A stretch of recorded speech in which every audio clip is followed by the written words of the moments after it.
ओम श्री राधा कृष्णाभ्यां नमः। श्रीमद्भागवत महापुराण प्रथम खंड। नारायण नमस्कृत्यं नरं चैव नरोत्तमं देवी सरस्वती व्यासं ततो जयो मुदीरयेत्। मूकं करोति वाचालं पङ्गुलङ्घयते गिरिं यत्कृपातमहं वन्दे परमानन्दमाधवम्। पंचम अध्याय अवशिष्ट अंश। नारद जी ने कहा, व्यास जी, आपने भगवान के निर्मल यश का गान प्राय नहीं किया। मेरे ऐसी मान्यता है कि जिससे भगवान संतुष्ट नहीं होते वह शास्त्र या ज्ञान अधूरा है। आपने धर्म आदि पुरुषार्थ का जैसा निरूपण किया है, भगवान श्री कृष्ण की महिमा का वैसा निरूपण नहीं किया। जिस वाणी से, चाहे वह रस भाव अलंकार आदि से युक्त ही क्यों न हो, जगत को पवित्र करने वाले भगवान श्री कृष्ण के यश का कभी गान नहीं होता। वह तो कौवे के लिए उच्छिष्ट फेंकने के स्थान के समान अपवित्र मानी जाती है। मानव सरोवर के कमल या कमल वन में बिहरने वाले हंसी कोई भांति ब्रह्म धाम में विहार करने वाले भगवत चरणारविंद श्रित परमहंस भक्त कभी उसमें रमन नहीं करते। इसके विपरीत जिसमें सुंदर रचना भी नहीं है और जो दूषित शब्दों से युक्त भी है, परंतु जिसका प्रत्येक श्लोक भगवान के सूचक नामों से युक्त है, वह वाणी लोगों के सारे पापों का नाश कर देती है। क्योंकि सत्पुरुष ऐसी ही वाणी का श्रवण गान और कीर्तन क्या करते हैं। वह निर्मल ज्ञान भी जो मोक्ष की प्राप्ति का साक्षात साधन है, यदि भगवान की भक्ति से रहित हो तो उसकी उतनी सभा नहीं होती। फिर जो साधन और सिद्धि दोनों ही दशाओं में सदा ही अमंगल रूप है, वह काम्य कर्म और जो भगवान को अर्पण नहीं किया गया है, ऐसा अहेतुक कर्म भी कैसे सुशोभित हो सकता है।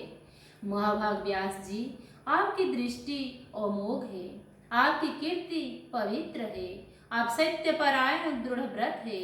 इसीलिए अब आप संपूर्ण जीवों को बंधन से मुक्त करने के लिए समाधि के द्वारा उचित शक्ति भगवान की लीलाओं का स्मरण कीजिए। जो मनुष्य भगवान की लीला के अतिरिक्त और कुछ कहने की इच्छा करता है, वह उस इच्छा से भी निर्मित अनेक नाम और रूपों के चक्कर में पड़ जाता है। उसकी बुद्धि भेदभाव से भर जाती है। जैसे हवा के डाकरण से डगमगाती हुई डोंगों की कहीं भी ठहरने का ठौर नहीं मिलता, वैसे ही उसकी चंचल बुद्धि कहीं भी स्थिर नहीं हो पाती।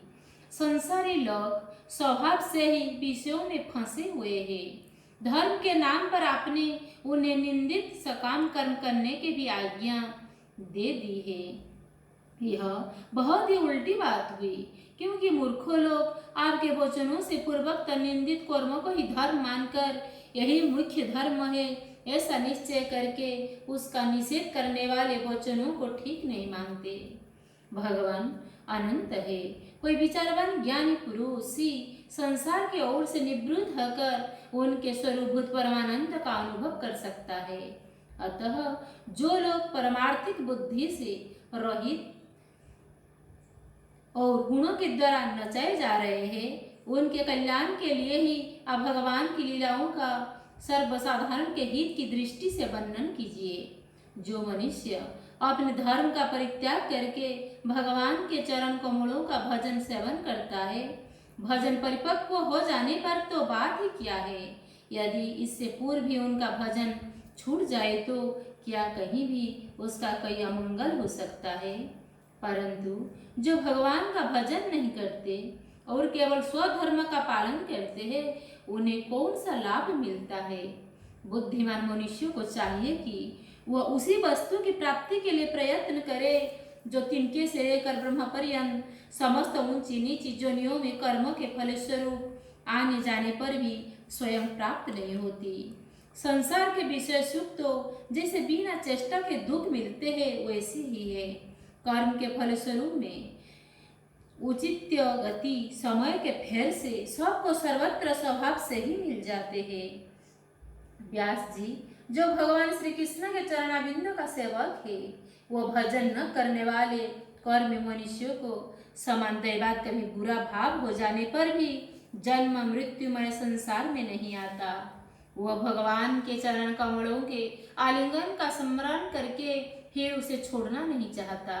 उससे रस का चषक सा जो लोग चुका है, जिनसे जगत की उत्पत्ति स्थिति और प्रलय होते हैं, वे भगवान ही इस विश्व के रूप में भी है। ऐसा होने पर भी वे इससे विलक्षण है। इस बात को आप स्वयं जानते हैं, तथापि मैंने आपको संकेत मात्र कर दिया है।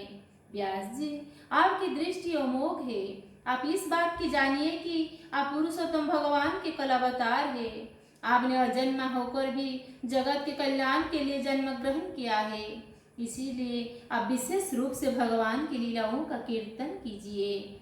विद्वानों ने इस बात का निरूपण किया है कि मनुष्य की तपस्या, वेदाध्ययन, यज्ञानुष्ठान, स्वाध्याय, ज्ञान और दोनों का एकमात्र प्रयोजन, दान का एकमात्र प्रयोजन यही है कि पुण्य कीर्ति श्री कृष्ण के गुणों और लीलाओं का वर्णन किया जाए।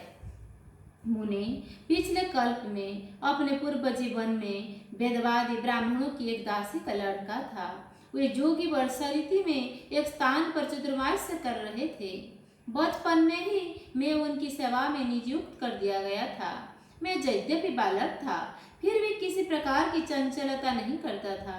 जितेंद्रिय था, खेलकूद से दूर रहता था और आज्ञानुसार उनकी सेवा करता था। मैं बोलता भी बहुत कम था। मेरे इस शील स्वभाव को देखकर समदर्शी मुनियों ने मुझे सेवक पर अत्यंत अनुग्रह किया। उनकी अनुमति प्राप्त करके बर्तनों में लगा हुआ जूठन में एक बार खा लिया करता था। इसमें मेरे सारे पाप धुल गए। इस प्रकार उनकी सेवा करते करते मेरा हृदय शुद्ध हो गया और वे लोग जैसा भजन पूजन करते थे, उसी में मेरा भी रुचि हो गई। प्यारे व्यास जी, उस सत्संग में उन लीलागान परायण महात्माओं के अनुग्रह से मैं प्रतिदिन श्री कृष्ण की मनोहर कथाएं सुना करता। श्रद्धा पूर्वक एक एक पद श्रवण करते करते प्रिय कीर्ति भगवान में मेरी रुचि हो गई। महामुनि, जब भगवान में मेरी रुचि हो गई, तब उन मनोहर कीर्ति प्रभु में मेरी बुद्धि भी निश्चल हो गई। उस बुद्धि से मैं इस संपूर्ण सत और असत रूप जगत को अपने परम ब्रह्म स्वरूप आत्मा में माया से कल्पित देखने लगा। इस प्रकार शरद और वर्षा, इन दोनों ऋतुओं में 3 समयों उन महात्मा मुनियों ने श्रीहरि के निर्मल यश का संकीर्तन किया और मैं प्रेम से प्रत्येक बात सुनता रहा। अब चित्त के रजोगुण और तमोगुण का नाश करने वाली भक्ति का मेरे हृदय में प्रादुर्भाव हो गया। मैं उनका बड़ा ही अनुरागी था, विनयी था। उन लोगों की सेवा से मेरे पाप नष्ट हो चुके थे। मेरे हृदय में श्रद्धा थी, इंद्रियों में संयम था एवं शरीर, वाणी और मन से मैं उनका आज्ञाकारी था। उन दिन वत्सल महात्माओं ने जाते समय कृपा करके मुझे उस गुह्यतम ज्ञान का उपदेश किया, जिसका उपदेश स्वयं भगवान ने अपने श्री मुख से किया है। उस उपदेश से ही जगत के निर्माता भगवान श्री कृष्ण की माया के प्रभाव को मैं जान सका, जिसके जान लेने पर उनके परम पद की प्राप्ति हो जाती है। सत्य संकल्प व्यास जी, पुरुषोत्तम भगवान श्री कृष्ण के प्रति समस्त कर्मों को समर्पित कर देना ही संसार के 3 तापों की एकमात्र औषधि है। यह बात मैंने आपको बतला दी। प्राणियों को जिस पदार्थ के सेवन से जो रोग हो जाता है, वही पदार्थ चिकित्सा विधि के अनुसार प्रयोग करने पर क्या उस रोग को दूर नहीं करता। इसी प्रकार यद्यपि सभी कर्म मनुष्यों को जन्म मृत्यु रूप संसार के चक्र में डालने वाले हैं, तथापि जब वे भगवान के समर्पित कर दिए जाते हैं, तब उनका कर्मपना ही नष्ट हो जाता है। इस लोक में जो शास्त्र विहित कर्म भगवान की प्रसन्नता के लिए किए जाते हैं, उन्हीं से परभक्ति युक्त ज्ञान की प्राप्ति होती है।